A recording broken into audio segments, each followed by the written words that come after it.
नमस्कार दोस्तों, स्वागत है आपका लर्निफाई के यूट्यूब चैनल में। यह है अपनी मध्यकालीन भारतीय इतिहास की सीरीज़, जिसमें आज हम देखने वाले एक और मुग़ल साम्राज्य के राजा के बारे में, जिसका नाम है औरंगज़ेब आलमगीर। तो पिछला जो अपना लेक्चर था उसमें हमने देख लिया था कि किस प्रकार से शाहजहाँ की मृत्यु के बाद में उसके बेटों के बीच उत्तराधिकार का युद्ध होता है, और उनमें जो सबसे शक्तिशाली बेटा होता है वो होता है औरंगज़ेब, जो सभी भाइयों को मारकर राजा बन जाता है। तो आज हम देखने वाले हैं औरंगज़ेब के बारे में। ठीक है, इसका नाम होता है मुइज़ुद्दीन मोहम्मद औरंगज़ेब, अगर पूरा नाम देखा जाए तो। इसका जन्म हुआ था 1618 ईस्वी में।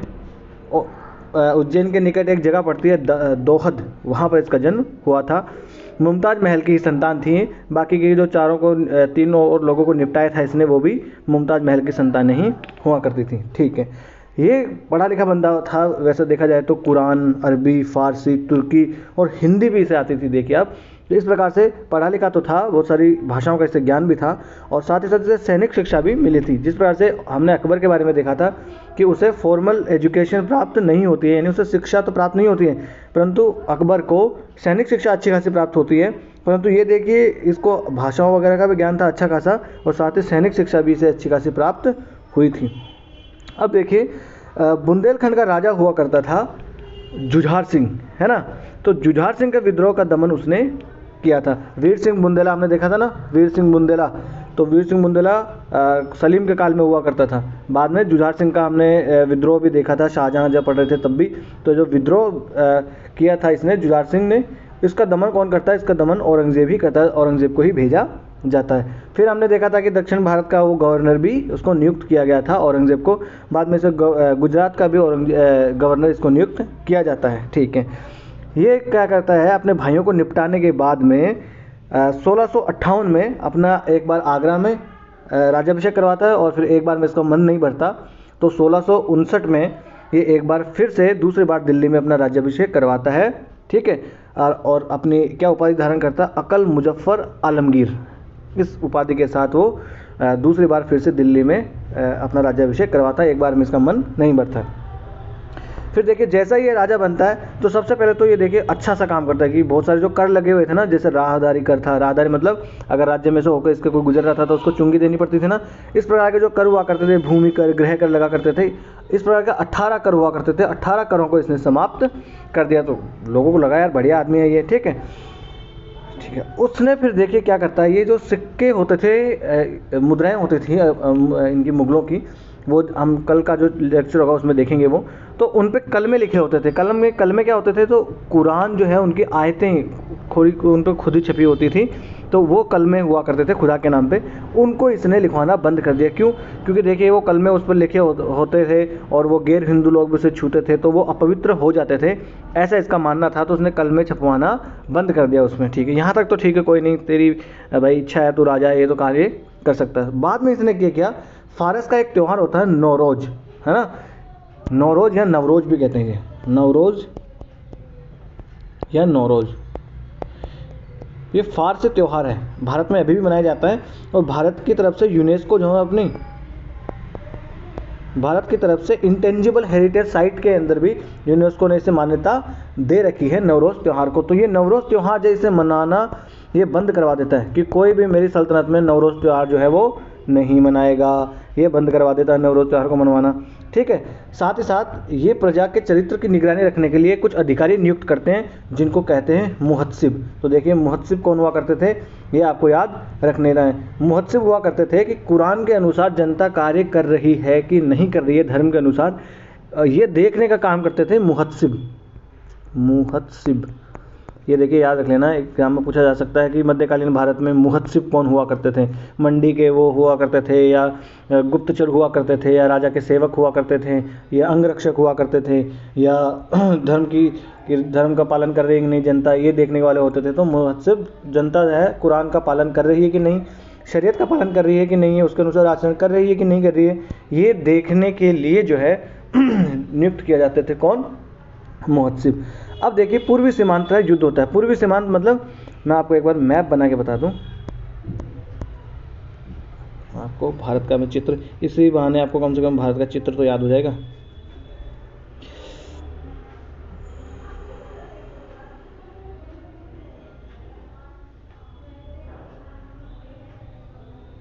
देखिए कोई नहीं, थोड़ा सा ऐसा बन गया। तो ये वाला जो क्षेत्र हुआ करता था ना, ये वाला जो क्षेत्र हुआ था ना, ये होता था पूर्वी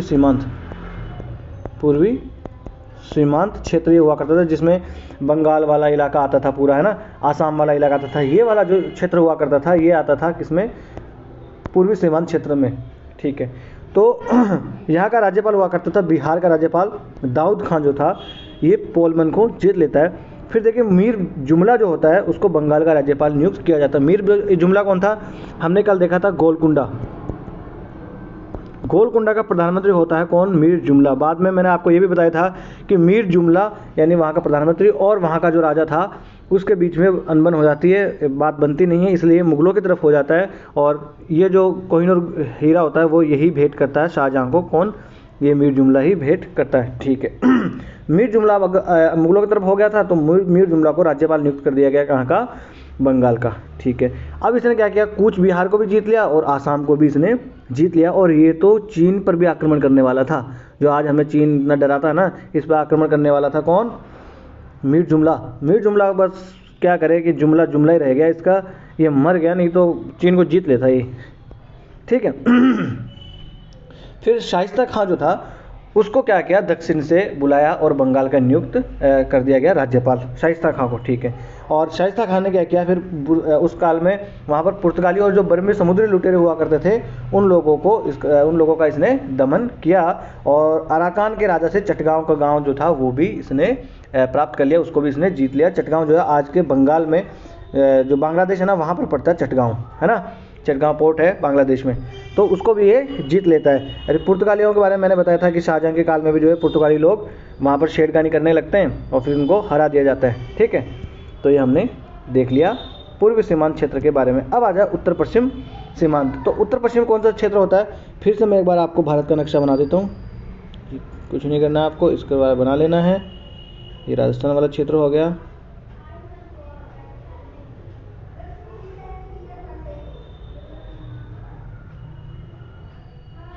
इस बार क्षेत्र, ठीक है। तो ये वाला जो क्षेत्र है अपना, ये राजस्थान वाला, और फिर यहाँ पर आज का जो पाकिस्तान है, आज का जो अफगानिस्तान है, वो वाला क्षेत्र आ जाता था, ये हो जाता था उत्तर पश्चिमी क्षेत्र, ठीक है ना। ये तो दिशाएं तो आपको ज्ञान ही होगी। तो ये वाले क्षेत्र में कौन कौन से युद्ध होते हैं, तो वहाँ पर देखिए औरंगजेब क्या करता है कि उदार नीति ही अपनाता है। वहाँ पर क्यों अपनाता है, क्योंकि वहाँ पर जो अफगानिस्तान वाला क्षेत्र हो गया, पाकिस्तान वाला क्षेत्र हो गया, वहाँ पर जो कबीले हुआ करते थे वो किसी की बाप की मानते नहीं थे और उनका किसी से लगाव भी नहीं हुआ करता था। उनका लगाव, उनकी भावना, उनकी देशभक्ति सिर्फ अपने कबीले से हुआ करती थी। और ये इतिहास गवाह है कि आज तक भी उन कबीलों पर कोई शासन नहीं कर पाया है उनके सिवा। चाहे वहाँ पर रशिया आया, उससे पहले मुगलों ने कोशिश कर ली, अंग्रेज़ों ने कर ली, रशिया ने कर ली, USA ने कर ली, वो भी हार के ही चला गया, है ना, ठीक है। तो औरंगजेब क्या करता है, वहाँ के विद्रोही जो कबीले होते हैं उनको पैसे देता है और उनको शांत कराने की कोशिश करता है, भाई पैसे ले लो, तुम लोग शांत रहो, मेरी सल्तनत में जो है आप हुड़दंग मत मचाओ। परंतु ये लोग मानते नहीं थे। वहाँ पर जो यूसुफ जे लोग होते हैं ना, उन लोगों का नेता होता है भागू के नेतृत्व में ये लोग वहाँ पर विद्रोह कर देते हैं। हालांकि उसे दबा दिया जाता है, परंतु क्या होता है, फिर अकमल खां के नेतृत्व में अफरीदी लोग जो होते हैं वो लोग वहाँ पर विद्रोह कर देते हैं। और फिर खुशहाल खां जो था उसके नेतृत्व में खट्टक लोग जो होते हैं वो भी उनसे आके मिल जाते हैं, किनसे, अफरीदियों से आके मिल जाते हैं। इस प्रकार से उत्तर पश्चिम में देखिए विद्रोह शुरू हो जाता है। और 1674 ईस्वी में मुगल सेनापति होता शुजात खां, वो युद्ध में उनसे युद्ध करते हुए मारा जाता है। और हसन अब्दाल जो था वो वहाँ पर काबू पाने की कोशिश करता है, परंतु अफगानिस्तान का जो मुगल राज्यपाल जो था अमीर खां, वो इनके प्रति समझौते की एक नीति अपनाता है कि भाई समझौता कर लो, कुछ नहीं पड़ा है इन लड़ने झगड़ने में। परंतु बाद में जो खुशहाल खां जो था उसको विश्वासघात कर देता, उसका बेटा उसकी वजह से बंदी बना लिया जाता है। ये जो खुशहाल खां खट्टक लोगों के इसके नेतृत्व में खट्टक लोग जो थे वो अफरीदियों से आके मिल गए थे, वो खुशहाल खां जो है उसको बेटा उसका जो है धोखा दे जाता है, उसकी वजह से उसको गिरफ्तार कर लिया जाता है। इस प्रकार उत्तर पश्चिम सीमा प्रांत है, वहाँ पर थोड़ी शांति बनाए रखने की कोशिश करी जाती है। अब देख लेते हैं औरंगजेब की धार्मिक नीति। औरंगजेब की जो आलोचना होती है, औरंगजेब को जो बुरा बताते हैं, वो औरंगजेब को इसकी धार्मिक नीति की वजह से ही बताते हैं, क्योंकि ये बहुत ज़्यादा कट्टर होता है अपनी धार्मिक नीति के मामले में, बहुत कट्टरता का पालन करता है। जिस प्रकार से इसके दादा जो उदार हुआ करते थे, दादा क्या परदादा अकबर और जहांगीर भी उदार ही था वैसे तो जहाँ अकबर जितना उदार हुआ करता था उससे उसका उल्टा एकदम ये हुआ करता था, ठीक है। इसमें बहुत सारे जो नियम थे उसमें ये परिवर्तन करा देता है और शासन काल की गणना के लिए जो पहले गौर वर्ष इस्तेमाल किया जाता था उसको भी ये समाप्त कर देता है। और दरबार में भाई गाना बजाना आज से बंद। अकबर देखिए, अकबर के दरबार में तानसेन, है ना, इस प्रकार के संगीतज्ञ हुआ करते थे। ध्रुपद, है ना, ध्रुपद जैसे गायन शैलियाँ जो है विकसित होती है। कथक जैसा नृत्य जो है मुगल दरबार में शुरू होता है अकबर के काल में। परंतु ये गाना बजाना और नृत्य करना, संगीत सम्मेलन सारे बंद करवा देता है। ठीक है, इसकी वजह से जो इसके दरबार में होते हैं वो फिर क्षेत्रीय दरबारों में, जो क्षेत्रीय राजा उनके दरबार में जा के रहना उनको पड़ता है। फिर ये क्या करता था, झरोका दर्शन की परिपाटी जो थी उसको भी समाप्त कर देता है। झरोका दर्शन क्या होता है, देखिए इस चित्र में आप देखिए, ये है यहाँ पर शाहजहाँ, है ना, ये शाहजहाँ क्या है, देखिए ये झरोका है, झरोके से दर्शन दे रहा है। यहाँ पर ये जनता जो है अपनी शिकायतें लेके आई है कि महाराज हमारी ये दिक्कत है, हमारी ये दिक्कत है, हमारी बकरी भाग गई, हमारी गाय को कोई ले गया, हमारी भैंस को कोई ले गया, ठीक है, किसी ने हमारे ये सर फोड़ दिया, किसी ने अधिकार कर लिया। ये वाली सब चीज़ें जो है झरोका दर्शन में मुगल सम्राट जो है वो झरोका दर्शन दिया करते थे और जनता की शिकायतें सुना करते थे। ठीक है, परंतु इसने ये झरोका दर्शन वाली परिपाटी भी बंद करा दी कि आज से कोई भी आदमी झरोका दर्शन, कोई सल्तनत काल में, ये हमारे सल्तनत में जो है हमारी, इसमें कोई भी झरोका दर्शन नहीं देगा। फिर हुआ क्या करता था कि वार्षिक रूप से एक बार जो है जो राजा होता था, सम्राट होता था, उसको सोने चांदी में तोला करते थे। जो सामंत और अधीनस्थ राजा हुआ करते थे, जो अमीर वर्ग हुआ करता था, वो सोना चांदी लाया करता था और राजा को उसमें तोला जाता था सोने के बराबर, इस प्रकार से सोना चांदी के बराबर। इसने ये भी बंद करा दिया कि आज से ये सब तामझाम बंद। फिर जो हम लोग दशहरा मनाते हैं और बहुत सारे हिंदू त्यौहार मनाते हैं, इस पर भी इसने रोक लगा दी कि ये दशहरा, ये पुतला फूंकना, ये सब बंद करो, है ना। फिर जो इसके दरबार में ज्योतिषी लोग हुआ करते थे, खगोल पंडित हुआ करते थे, उन सब को निकाल देता कि भैया जाओ, आपका कोई काम नहीं है यहाँ पर, मैं देख लूँगा अपने हिसाब से, मेरे को कोई ज़रूरत नहीं आप लोगों की। ठीक है, फिर जो धूपदान वगैरह हुआ करते थे चांदी के, और कलमदान हुआ करते थे, वो सब ये हटवा देता है कि भैया एक काम करो, हमें नहीं चाहिए सब कुछ, है ना। धूप दाप, कोई अगरबत्ती नहीं करेगा यहाँ पर, है ना। भांग पीना, वेश्यावृत्ति, जुआ खेलना, सब पर प्रतिबंध लगा देता है। हालांकि देखिए ये वाला काम तो सही है कि भाई भांग मत पियो, वेश्यावृत्ति वाला, जुआ खेलने पर प्रतिबंध, ये तो ठीक ठाक ही इसका काम है। परंतु बहुत सारे इसने काम देखे थोड़े धार्मिक दृष्टि से कट्टर कार्य इसने किए, इसीलिए औरंगजेब की आलोचना होती है। ठीक है, फिर उस काल में इसने क्या किया कि वेशभूषा कैसी होगी इस पर भी प्रतिबंध उसने लगाना शुरू कर दिया। देखिए कितना, ये तो एकदम बहुत ही गलत बात है। यहाँ तक ये पहुँच गया कि दाढ़ी आदमी कितने सेंटीमीटर बड़ी रखेगा, कितनी रखेगा, पायजामा जो पहनते हैं नीचे, वो पायजामा की लंबाई कितनी होगी, ये भी कानून करके निर्धारित किया जाने लगा, है ना। इतनी नीचता तक या इतनी आपको किसी के पर्सनल जीवन में झांक के जब सरकार देखने लगती है, चाहे वो आज की सरकारें हों या उस काल की सरकारें हों, तब मान लो कि उसका पतन शुरू हो जाता है उसका पतन। ठीक है, तो ये सब कार्य वो करवाना लग जाता है। जरी के कपड़े पहनने भी बंद करवा देते। जरी मतलब जो कढ़ाई वगैरह के जो कपड़े होते हैं ना, वो पहनना बंद करवा देता है। तामझाम वाले कपड़े की, सिंपल सादा कपड़े पहनेगा कोई भी आदमी। ठीक है, इस प्रकार से वो धार्मिक नीतियाँ अपनाता है। और जो संत और जो सूफी संत वगैरह होते थे, उनकी कब्र और वहाँ पर जो दीपक वगैरह जलाए जाते थे, उनको भी बंद करवा देता कि कोई दीपक नहीं जलाए जाएंगे। ठीक है, और मुहर्रम मनवाना भी बंद कर देता है। मुहर्रम मनाना, ये देखिए मुहर्रम इस प्रकार से मुस्लिम लोगों का एक त्यौहार होता है, हालांकि ये शौक का एक त्यौहार होता है ना। तो ये मुहर्रम को बंद करा देता है। और हिंदू लोग तो थे, राजपूत और मराठों को छोड़ के ऊंचे पद पर नियुक्त करना भी वो बंद कर देता है कि भैया ये लोग जो है ऊंचे पदों पर नियुक्त नहीं होंगे। इस प्रकार से जो है वो धार्मिक नीति अपनाता, बड़ी कट्टरवाद की। साथ ही साथ वो हिंदू मंदिरों को नष्ट करवाने की आज्ञा भी दे देता है। गुजरात में मंदिर तुड़वाता है, मथुरा के केशव देव मंदिर तुड़वा देता है, दारा शिकोह कटघरा बनवाता है इस केशव देव मंदिर का, इसका भाई दारा, उसको तो ये मार देता है दारा को। साथ ही साथ इस केशव मंदिर जो उसको भी तुड़वा देता है। उड़ीसा, मुल्तान, सिंध, बनारस, जहाँ मंदिर इसको दिखे सबको तुड़वा देता है। उदयपुर में, आमेर में, है ना, हरिद्वार में, अयोध्या में, जहाँ देखो वहाँ पर ये मंदिर तुड़वा देता है। और हिंदुओं के ये विरुद्ध बहुत सारे दंड विधेयक लेके आ जाता है कि ये वाला काम किया तो आपको ये दंड मिलेगा, ये सब लेके आ जाता है। अकबर ने जो तीर्थ यात्रा कर हटा दिया था वो भी वापस लगा दिया। अकबर ने जो जजिया कर हटाया था वो जजिया कर भी वापस लगा देता है ना। होली का त्यौहार था वो बनाना भी बंद करवा देता है कि कोई होली का त्यौहार नहीं मनाएगा यहाँ पर। इस प्रकार से देखिए ये कट्टरता की नीति अपनाता है धार्मिक रूप, अगर धर्म में देखा जाए तो। ठीक है, फिर और मुसलमानों से के लिए जो है जो बंदरगाहों पर कर लगता था वो मुसलमानों से आधा लिया जाने लगा। अगर हिंदुओं के बजाय देखें तो यहाँ पर देखिए ये यहाँ असमानता ये हिंदुओं के साथ कर रहा है, पक्षपात कर रहा है, भेदभाव कर रहा है यहाँ पर भी, है ना। और राजपूत और जो मराठे थे उनको छोड़कर हिंदुओं के लिए कोई आदमी ईरानी घोड़ा, हाथी और पालकी की सवारी नहीं करेगा, चाहे कितना ही अमीर हो, है ना। तो चाहे वो सिर्फ राजपूत और मराठे यही पालकी की सवारी कर सकते थे, ठीक है। और हिंदुओं को जो अंगूठियों पर हिंदू देव देवताओं के नाम खुदवाते थे ना, वो भी खुदवाना इसने बंद कर दिया कि कोई काम ये नहीं करेगा, ठीक है। साबरमती और अहमदाबाद में वहाँ पर मुर्दों की अंत्येष्टि की जाती थी, जलाया जाता था, उसको भी ये बंद करवा देता कि यहाँ पर कोई अंत्येष्टि नहीं की जाएगी, ठीक है। और मुस्लिम लोग, हिंदू लोग जो है वो मुस्लिम लोगों जैसी वेशभूषा भी धारण नहीं कर सकते हैं। इस प्रकार से बहुत सारे प्रतिबंध लगाता है और धर्म के मामले में कट्टरता की नीति का ये पालन करता है, कौन? औरंगजेब। और इसीलिए इसकी जो है आलोचना की जाती है। अब हम देखते हैं औरंगजेब के प्रति विद्रोह कौन कौन कर देता है। तो ये तो आपने देख लिया कि उत्तर पश्चिम सीमा प्रांत में जो खट्टक लोग जो थे वो लोग विद्रोह कर देते हैं। यूसुफजई लोग हैं वो विद्रोह कर देते हैं, अफरीदी लोग भी विद्रोह कर देते हैं वहाँ पर, ठीक है।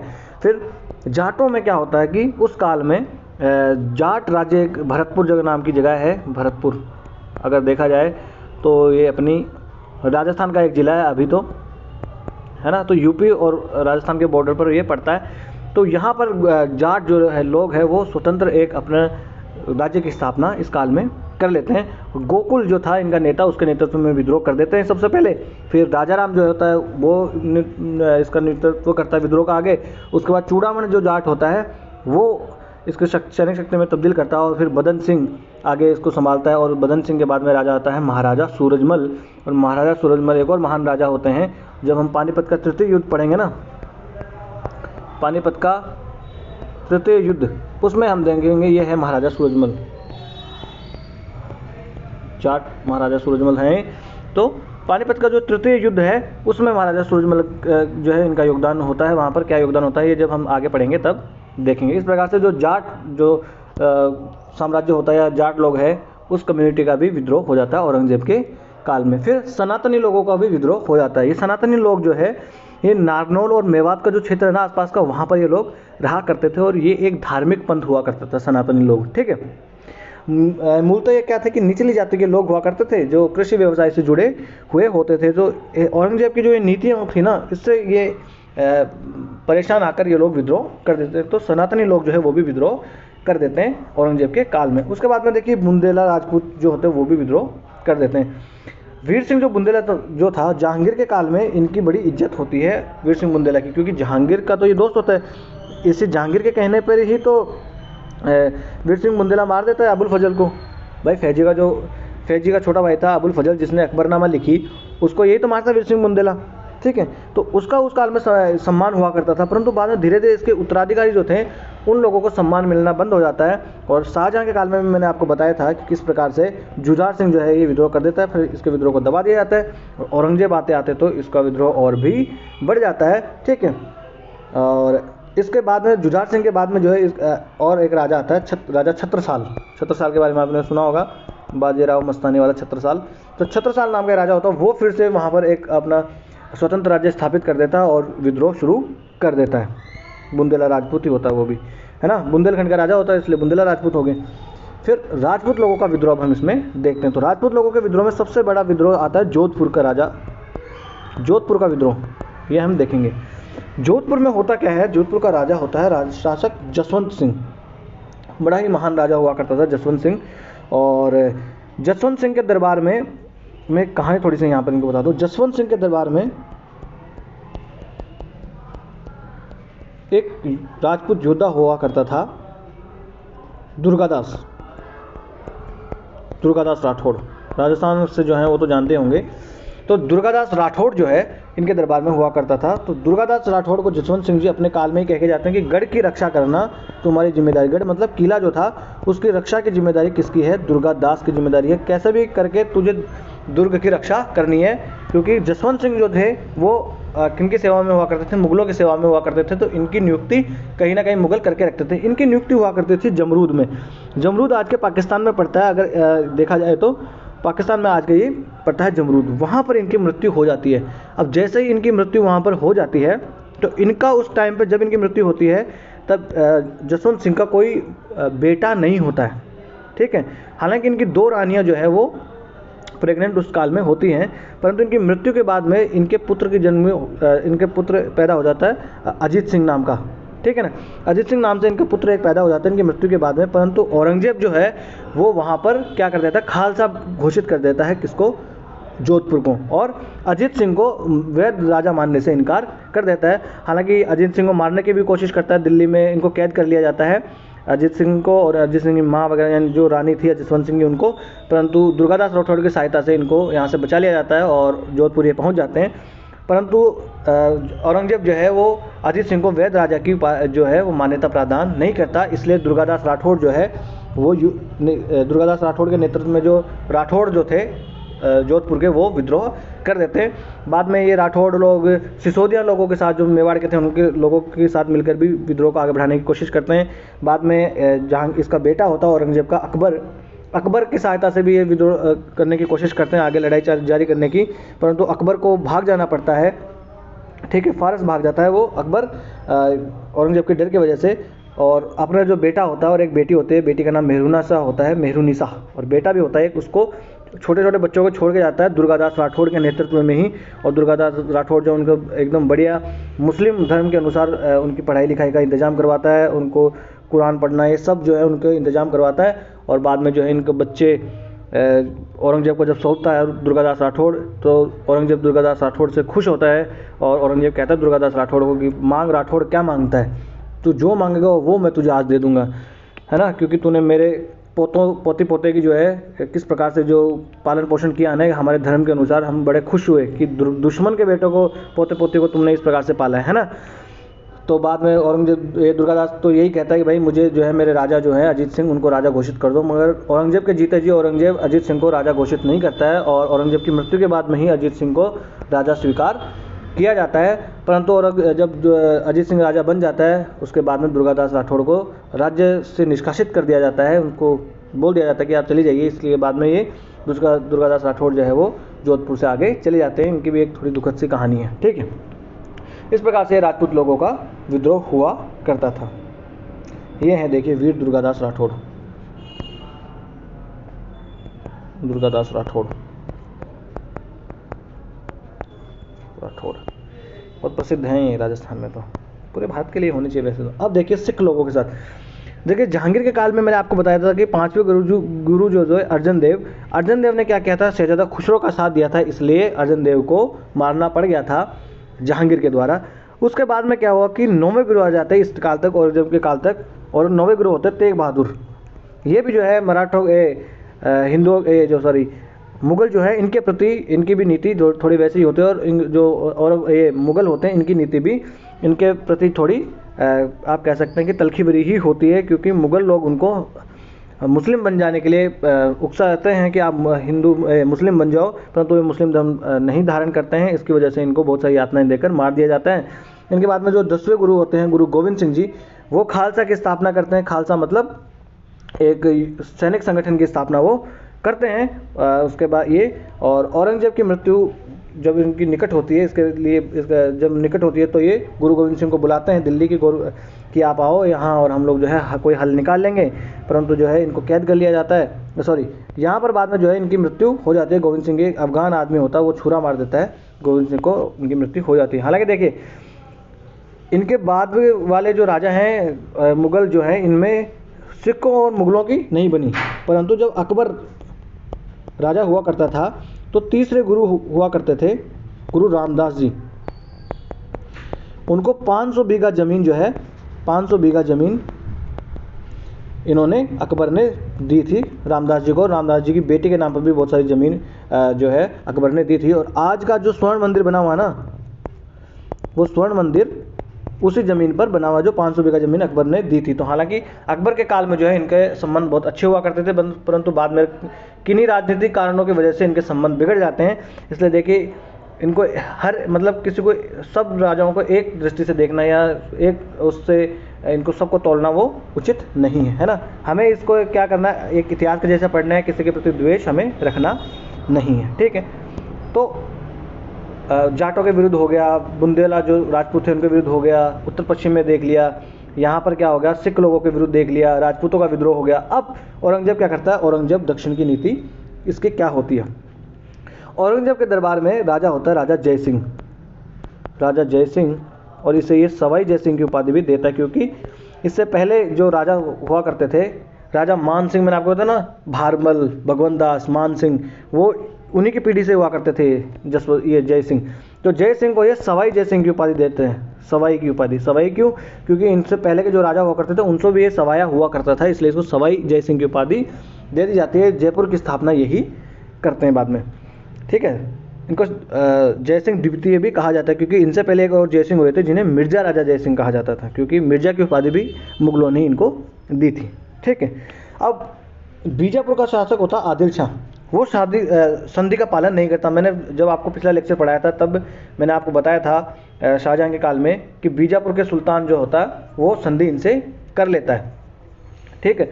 तो वो संधि का पालन नहीं कर रहा होता है, इसलिए उसे दंडित करने हेतु जयपुर का जो राजा होता है जय सिंह, उसको दक्षिण में भेजा जाता। इसकी इज्जत इसलिए होती है कि क्योंकि इससे पहले ये शिवाजी के साथ, मराठा शासक शिवाजी हुआ करता था, उसके साथ ये पुरंदर की संधि संपन्न कर चुका होता है, इसलिए इसकी इज्जत हुआ करती थी कि तू जा और तू संभाल जाके दक्षिण को। इसलिए जय सिंह को दक्षिण में भेजा जाता है। और परंतु बीजापुर जो होता है उसको साम्राज्य में शामिल करने में सफल ये लोग नहीं होते हैं। पर जब आदिल शाह की मृत्यु हो जाती है 1672 ईस्वी में, उसके बाद क्या होता है, वहाँ पर गुटबंदी शुरू हो जाती है और उसका लाभ उठाकर मुगल सूबेदार बहादुर खां होता है, वो वहाँ पर एक अभियान चलाता है, हालांकि वो भी असफल ही रहता है, ठीक है। उसके बाद से शहजादा आजम जो है उसको वहाँ पर भेजा जाता है, बाद में औरंगजेब खुद भी जाता है। और उसके बाद में क्या होता है, बीजापुर को 1686 में सिकंदर आदिल शाह वहाँ का राजा होता है, वो आत्मसमर्पण कर देता है और उसको दौलताबाद में कैद कर लिया जाता है और उसको वहाँ पर पेंशन देकर कैद कर लिया जाता है कि भाई तू इधर कैद रहे, ठीक है, और तुझे पेंशन देते रहेंगे वार्षिक। इस प्रकार जो है बीजापुर साम्राज्य मुगल लोग अपने में मिला लेते हैं। तो बीजापुर की ये हो गई। अब देखिए गोलकुंडा और बीजापुर, मैंने आपको बताया था कि शाहजी भोसले, कालूजी भोसले की सहायता के लिए बीजापुर और गोलकुंडा दोनों को शाही आज्ञापत्र भेजे गए थे। बीजापुर मान लेता है मगर गोलकुंडा नहीं मानता है। गोलकुंडा बोलता भाई हम तो जो है इनका साथ देंगे ही देंगे, है ना। तो उसके बाद में हमने देखे उसको भी हरा दिया जाता है और संधि कर ली जाती है। और गोलकुंडा जो है वो संधि का पालन नहीं कर रहा होता है, इसलिए उस पर जो है आक्रमण किया जाता है। और बीजापुर में शासक गोलकुंडा में शासक संभाल रहा होता है अबुल हसन, ठीक है। परंतु उसके वास्तविक शासक कौन हुआ करते थे, मदन्ना और अकन्ना नामक दो ब्राह्मण हुआ करते थे। और अबुल हसन जो है उसको संधि कर लेनी पड़ती है, लेकिन फिर से ये संधि की अवहेलना करने लगता है। बाद में खुद औरंगजेब वहाँ पर जाता है और उसको जीत लेता है और उसको दौलताबाद के किले में कैद करके 50,000 रुपये वार्षिक पेंशन देकर उसको कैद कर लिया जाता है। इस प्रकार गोलकुंडा भी इनके मुगल साम्राज्य में शामिल हो जाता है। तो बीजापुर हो गया और गोलकुंडा भी शामिल हो गया। अब देखिए औरंगजेब और मराठों के बीच में, औरंगजेब और मराठों के बीच में भी कभी नहीं बनती है। शिवाजी इनका मराठों का सरदार हुआ करता था, तो शिवाजी के विरुद्ध भेजा जाता है शाइस्ता खां को, मगर शाइस्ता खां जो है वो असफल हो जाता है, इसलिए उसको वापस बुला लिया जाता है। और किसको, शहजादा जो मुअज्जम होता है और सवाई जय सिंह जो होता है, इनको भेजा जाता है मराठों के विरुद्ध। और मराठों को ये हरा देते हैं और शिवाजी को पुरंदर की संधि करनी पड़ जाती है और बहुत सारे किले जो है मुगलों को देने पड़ जाते हैं और शिवाजी को आगरा के दरबार में भी उपस्थित होना पड़ जाता है। परंतु यहाँ पर जो है औरंगजेब जो है शिवाजी को उस हिसाब का सम्मान नहीं दे पाते जितना, और शिवाजी जो है वो सोच के आता है वहाँ से कि मुझे इतना मनसब दिया जाएगा या इतना, उस हिसाब से सम्मान नहीं प्राप्त होने पर ये वहाँ पर विद्रोह कर देता थोड़ा सा दरबार में, इसलिए इसको गिरफ्तार करने की कोशिश की जाती है। बाद में शिवाजी जो है यहाँ से छूटकर चला जाता है और वापस जाके विद्रोह अपना शुरू कर देता है। और उसके बाद शिवाजी की जब मृत्यु हो जाती है तो वह उसका बाद में राजा वहाँ का बनता है संभाजी, और संभाजी को भी बाद में औरंगजेब पकड़ के मार देता है और उसका बेटा होता है शाहू। तो यही शाहू होता है छत्रपति शाहू, जो बाजीराव मस्तानी में जो दिखाया गया ना छत्रपति, वो छत्रपति शाहू यही है जिसके काल में वो बाजीराव जो होता है, ठीक है ना, वो उसका पेशवा होता है, ठीक है। बाद में क्या होता है 1689 ईस्वी में संभाजी की हत्या हो जाती है। ये संभाजी की हत्या होने के बाद में राजा राम जो है वो वहाँ का शासन कार्य संभालता रहता है। मराठों का जो संघर्ष जारी होता है वो इसके राजा राम के काल में इसके नेतृत्व में होता है। उसके बाद उसकी विधवा होती है ताराबाई। ताराबाई ये संघर्ष चलाने की सफलतापूर्वक ये चलाती है। उसके बाद में औरंगजेब और मराठे जो है ये चलते रहते हैं, और जब औरंगजेब की मृत्यु हो जाती है तो शाहू को जो है, ये छत्रपति शाहू जो है, इसको रिलीज कर दिया जाता है। और इसके शासन में फिर जो है मराठा साम्राज्य फलता फूलता है, और जो पेशवा होते हैं वो ताकतवर होते जाते हैं उसके बाद में। ठीक है, अब हमने देख लिए मराठे देख लिए, राजपूत देख लिए, बुंदेला राजपूत देख लिए, सब देख लिया हमने। अब हम देख लेते हैं औरंगजेब और अंग्रेज जो लोग थे उनके बीच में किस प्रकार की नीति हुआ करती थी। तो देखिए, जब सर टॉमस रॉ आया था जहांगीर के दरबार में आया था, सर टॉमस रॉ, ये अंग्रेजी एक दूत होता है, वो आया था इनके काल में। और उस काल में इनकी अंग्रेजों की इनकी मित्रता भी हुआ करती थी, और जहांगीर ने इनको यहाँ पर गिरजाघर बनाने की और ये भी छूट दे दी थी। अंग्रेजों को मछलीपट्टनम नाम की एक जगह होती है, ये आंध्र प्रदेश में पड़ती है। आपको मैं चित्र दिखाता हूँ मछलीपट्टनम का। ये देखिए मछलीपट्टनम, मसूलीपट्टनम एक ही बात है, आंध्र प्रदेश में ये क्षेत्र है यहाँ पर। और ये है सूरत, तापी नदी के किनारे ये है तापी नदी। तापी नदी के किनारे है तापी या ताप्ती नदी के किनारे है सूरत। तो अंग्रेज लोगों को क्या है कि मछलीपट्टनम में और एक कारखाना स्थापित करने की इनको अनुमति उस काल में मिल जाती है। और फ्रांसीसी एक आदमी होता है, फ्रांसीसी डे गवर्नर हुआ करता था इनका। चंद्रगिरी के राजा से इनको भी एक जमीन मिल जाती है पट्टे पर, चंद्रगिरी के राजा से। याद रखना, फ्रांसीसियों को कौन देता है? चंद्रगिरी का राजा देता है पट्टे पर। ये एग्जाम में पूछा गया सवाल है, ये यहाँ से ये स्टेटमेंट बन गया था। तो चंद्रगिरी का जो राजा होता है वो फ्रांसीसियों को ये पट्टे पर भूमि दे देता है। और शाहजहाँ के काल में इनको हुगली में और कासिम बाजार में जो है एक कारखाना बनाने की आज्ञा भी इनको दे दी जाती है, इनको अंग्रेज लोगों को। ठीक है, उस बाद में क्या होता है, शाइस्ता खां जो है वो अंग्रेजों के ऊपर वहाँ पर टैक्स लगा देता है, और उसकी जो शाइस्ता खां बंगाल का गवर्नर होता है। अंग्रेज उसका विरोध करते हैं और मुगल सेना फिर उनको पराजित कर देती है, और अंग्रेजों को सूरत, मछलीपट्टनम और हुगली छोड़कर जाने के लिए बाध्य हो जाना पड़ता है। बाद में ये लोग माफ़ी मांग लेते हैं। और बंगाल का जो नया राज्यपाल होता है, हुगली के जो अंग्रेजी कारखाने होते हैं उनके उच्चाधिकारी होता है चारनोक को ये शाही फरमान जारी करता है, और एक छोटी सी बस्ती बसाने की आज्ञा उनको मिल जाती है। माफ़ी मांग लेते हैं इनके काल में, तो इनको छोड़ दिया जाता है, और इनको एक शाही बस्ती, एक छोटी सी बस्ती जो है वो बनाने की आज्ञा मिल जाती है। कहाँ पर? हुगली नदी के किनारे, हुगली में। और वो हुगली जो है आज वो जो बस्ती इन्होंने बनाई थी वो आज कलकत्ता बन के हमारे सामने खड़ी है। वो कलकत्ता जो है वही जो अंग्रेजों ने वहाँ से शाही फरमान के तौर पर मांग ली थी वो। ठीक है, ये मैंने आपको बता दिया मछलीपट्टनम, ये आपको बता दिया मैंने सूरत। अब आ जाते हैं, ये तो बाहर के लोगों के साथ हो गया। अब औरंगजेब के जितने भी बेटे होते हैं उन बेटों पर किसी पर भी औरंगजेब को भरोसा नहीं होता। देखिए अकबर तो ये विद्रोह कर ही देता है, वो दुर्गादास राठौड़ के साथ वगैरह मिलके, पानी पी रहा था, सॉरी। फिर इसको बाद में डर की वजह से फारस भाग जाना पड़ता है। इसी के बेटे होते हैं मेहरुनिसा, और वो एक बेटा जो होता है दुर्गादास राठौड़, इन्हीं के बेटे जो होते हैं उनको सौंपता है औरंगजेब को जाकर। और एक जो था सबसे बड़ा जो शहजादा था सुलेमान, वो अपने चाचा से जो शुजा होता है उसके साथ सहानुभूति रखता है और उसकी बेटी के साथ शादी कर लेता है, इसलिए उसको भी 18 साल तक कैद में ये रखता है। और मुअज्जम जो था वो भी गोलकुंडा और बीजापुर के शासकों के प्रति सहानुभूति रखता है, इसलिए उसको भी कैद कर लिया जाता है। और सबसे जो छोटा शहजादा जो था उसको भी कैद में रख लिया जाता है। यानी जीवन भर अपने ये सारे बेटों को अलग ही रहता है, इसको किसी भी भरोसा नहीं होता है। परंतु जब ये मरने वाला होता है तो मरते वक्त जो है अपने बेटों को ये पश्चाताप के भरे जो है वो पत्र लिखता है कि बेटा गलती होगी, माफ़ कर दो, बाप हूँ, ये हूँ, सब आ जाओ, मर रहा हूँ, मेरे पास ये सब है ना। परंतु जो देखिए ज़िंदगी भर जितनी क्रूरता के साथ अपने बच्चों के साथ ये पेश आया, जैसे अभी वो एक मूवी आई थी एक एनिमल में भी तो देखिए ऐसा ही होता है।